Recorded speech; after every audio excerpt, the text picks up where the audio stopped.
ICC টি-20 র্যাঙ্কিংয়ে বার্ষিক হালনাগাদে বড় এক লাফ দিয়েছে বাংলাদেশ। শ্রীলঙ্কাকে পেছনে ফেলে টি-20 র্যাঙ্কিংয়ে ৮ নম্বরে উঠে এসেছেন টাইগাররা। অন্যদিকে টি-20 বিশ্বকাপের চ্যাম্পিয়ন ভারত নিজেদের শীর্ষস্থান অক্ষুণ্ণই রেখেছে।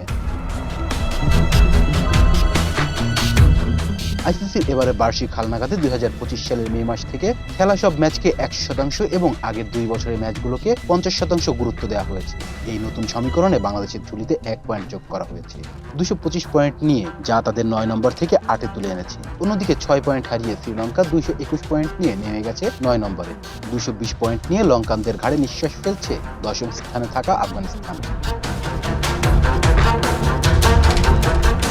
টি-20 ক্রিকেটে ভারত এখন এক অজেয় শক্তিতে পরিণত হয়েছে। 2024 বিশ্বকাপ জয়ের পর থেকে 2026 বিশ্বকাপ পর্যন্ত সব আন্তর্জাতিক সিরিজে অপরাজিত থাকা দলটি 275 পয়েন্ট নিয়ে ধরাছোঁয়ার বাইরে অবস্থান করছে। দ্বিতীয় স্থানে থাকা ইংল্যান্ডের পয়েন্ট 262 এবং খুব কাছাকাছি 258 পয়েন্ট নিয়ে 3-এ রয়েছে অস্ট্রেলিয়া।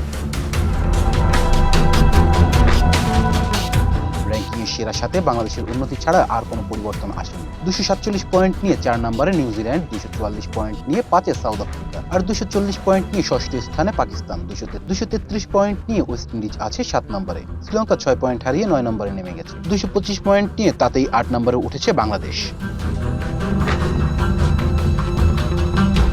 জিম্বাবুয়ে ও আয়ারল্যান্ড রয়েছে যথাক্রমে একাদশ ও দ্বাদশ স্থানে। তবে বড় চমক দেখিয়েছে যুক্তরাষ্ট্র। 6 পয়েন্ট বাড়িয়ে 2 ধাপ এগিয়ে 13তম স্থানে উঠে এসেছে তারা। পেছনে ফেলেছে নেদারল্যান্ড ও স্কটল্যান্ডকে। Please subscribe our channel to get more information about Sports World.